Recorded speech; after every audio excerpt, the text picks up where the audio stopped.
I am the true vine, and my Father is the husbandman.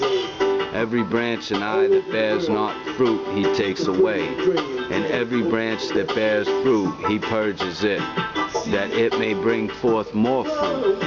Now you are clean through the word which I have spoken unto you. Abide in I, and I in you.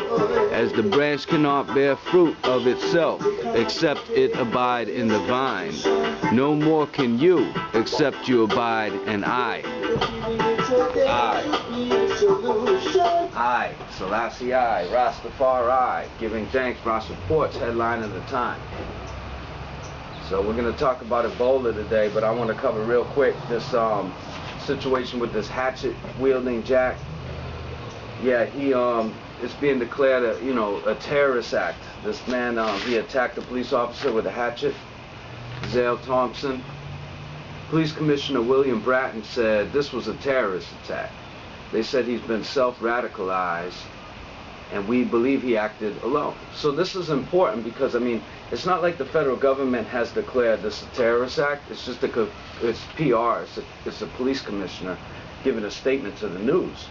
But I mean, as long as people accept this, like if they draw up those images in their head of terrorism, every time somebody attacks somebody, they all of a sudden attribute it to, their activities online. Well, that's interesting. Let's take a step back for a minute. Let's look at the Adam Lanza case. Killed, what, 16, 18 children?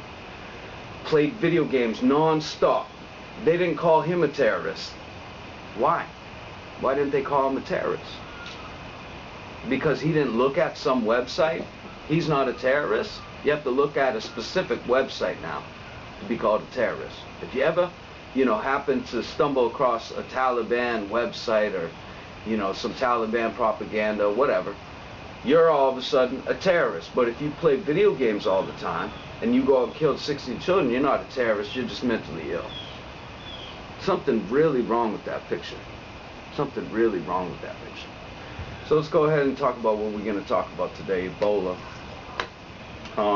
As I said, it's all we're hearing about. That should be the first red flag. BBC at night, 11 o'clock, they got their morning, 3 o'clock, whatever news on. And it's all, for like 2 weeks straight, it's all we've been hearing about. Now, what was it before that? Before it was MERS, M-E-R-S. The World Health Organization was declaring, this to be a pandemic, and they were declaring us to be in a post-antibiotic era, in which common infections and minor injuries which have been treatable for decades will once kill again. This is what they reported several months ago, perhaps a year and a half ago now. The MERS virus came and went, apparently. We're not talking about it anymore. They were beginning to talk about the soaps, like specifically your Dial soaps, or the soaps that have the antimicrobiotics in them, which many other products also make.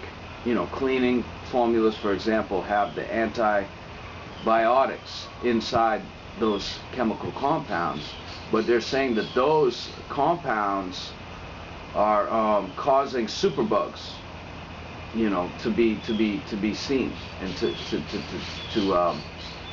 begin to multiply, because basically they kill the initial biotics, the initial bacteria, but there's a new bacterium that grows that is resistant to the antibiotics that wasn't present before. That's why you see the orange groves dying here in Florida. So, your first reaction, well, let's eliminate what the problem is. Let's go back and say, okay, if it's the antibiotics that are causing this, let's eliminate the antibiotics, let's make them illegal. But it's not that easy, because they have to go through this long process in the court system, where there's all this capital involved, all these lawyers involved. So while the rest of the world suffers and dies off, we still going through the process. So here we go with Ebola. Ebola was discovered in 1976, but there's conflicting points of interest that point to a man by the name of Basson, B-A-S-S-O-N, that possibly during the 1980s could have created this virus in a secret bioweapons project called Project Coast. They say the goal of the project was to develop biological and chemical agents that would kill or sterilize the black population or assassinate political enemies. In 2013, Bassan was found guilty of unprofessional conduct by South African Health Council. So, you know, there is some speculation of whether this was an actual project by the military to be able to form a bioweapon for genocidal purposes. There's another article here that points to this is kind of a hoax for the pharmaceutical industry. We have seen patents, specific patents, to cure Ebola. And this article says that the World Health Organization Director, Dr. Margaret Chan, who was the same one who kind of created this pandemic about the swine flu. You know, I think it was a year or two ago. And this person who wrote this article is pointing that to the fact, you know, that the pharmaceutical companies have benefited from these panics. Now, there is also more speculation that suggests that this is all, you know, to clear out the way for big oil, the big oil industry, big oil benefits. You know, again, you have to look at where is this virus being spread? Where is this virus the most threat? And the two major countries are Nigeria and Liberia. Now, these are oil-rich areas of the globe. They not only have oil inside the borders of the country, but they have oil offshore. And Liberia has been pronounced as more or less a terrorist state in the past. Liberia is the country that many of the ex-slaves from that got put in bondage in the United States, that accepted those slaves into their borders when, you know, the slavery was declared to be illegal. And so Liberia in the past has been a target from the CIA because they haven't been able to contain that country. And so it doesn't seem like much of a coincidence when you have this kind of a disease of this magnitude that's taking its root within those borders. And you did have a study that was done in January by the Pentagon, and what they did was they took 28 male and females and they actually gave them Ebola, and they attempted to cure it after they had injected it into the